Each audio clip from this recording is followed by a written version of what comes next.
Good afternoon, everyone.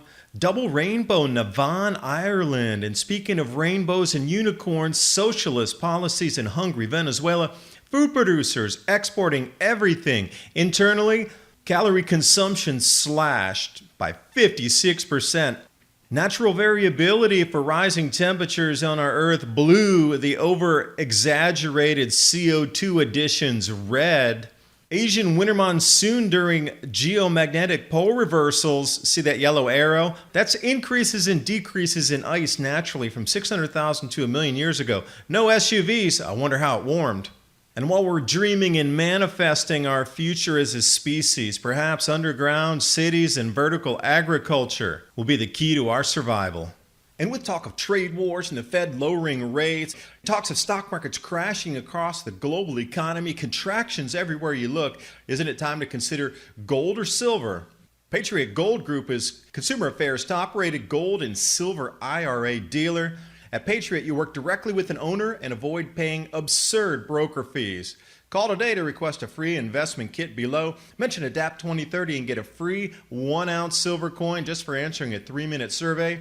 Call 1-800-778-4156 for more information or click the link in the description box below. Patriot Gold Group, free gold and silver IRA investment guides.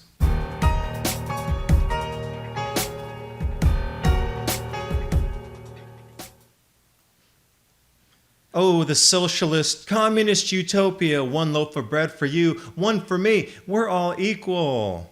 And we see the results in Hungary, Venezuela. Food producers step up exports to survive. I thought it was a bountiful harvest everywhere in socialist utopia. Nobody ever goes hungry. There's enough for everybody. But in reality, what they're finding is the shrimp farmers are now exporting almost everything to outbound countries. 90% of everything produced is off to Europe and Asia. Internally, the Venezuelans may be hungry, but they're not getting the food. A, they can't afford it, and B, it's a higher revenue export for the aquaculture and agriculture industry. So this will give us a good indication of if people are starving in your country, you will not be fed. They're going to sell the food to the highest bidder.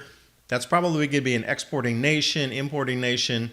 But if you don't have the funds, you're going to crawl on the street malnourished. Unless the socialist utopia will lift you up by your bootstraps. Communism, good for you, good for me. You know, they cite the reason that people can't buy food is A, price controls, which now the Venezuelan government's letting off, so it seems that there's more food coming into the supermarkets because of the restrictions being lifted.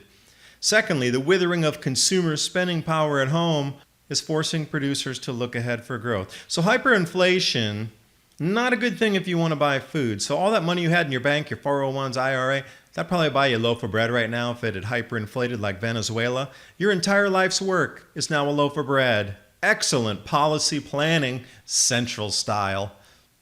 Now with this hyperinflation, compared to 5 years ago, the daily calorific intake now consumed by the average Venezuelan citizen has fallen 56% to 1,600 calories. Now, the World Health Organization is recommending 2,000 to 2,500. And I love at the bottom last sentence there. Millions depend on government food handouts and subsidized staples. Now, speaking of unicorns and happy rainbows in the socialist utopias, well, not really. This is Ireland, a sane country, double rainbow here, incredible color right at the sunset there. Navan, Ireland. And also another spectacular display of beauty in our skies, iridescence over Mexico. And over at Armstrong Economics, Marty leaving a couple breadcrumbs here from August. Finland and Japan confirmed global warming data is not supported. And I thought, well, that's interesting because there's links right there for all the reports. Let me dive into it with you and we'll dissect it piece by piece. They're saying that the 10th of a degree contribution of CO2 is really 1/100th of a degree. So the way it's been broken down and the takeaway from at least this particular report, which is linked below, you just click and go.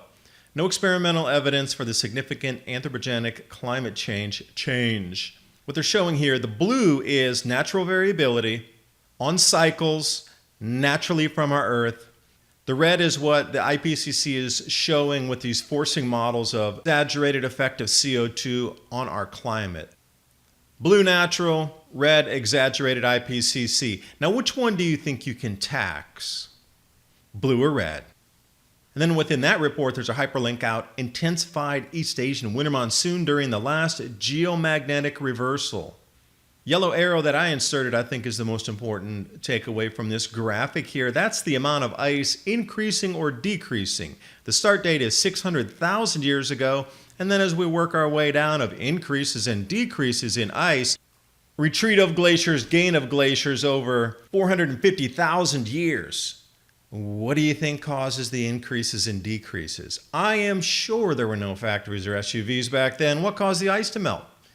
What caused the decreases in glaciers? Why did the glaciers even disappear? Micronova from the sun, perhaps? Cyclic patterns? And an oldie but a goodie here. Temperature versus cloudiness. Do you see the relationship there?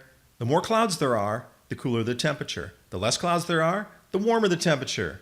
Volcanic eruptions, as we've just seen, another eruption from Shivalush, 38,000 feet, adding in a pinch of sulfur dioxide and particulates into the atmosphere, adding into the other 8 stratospheric eruptions so far this year.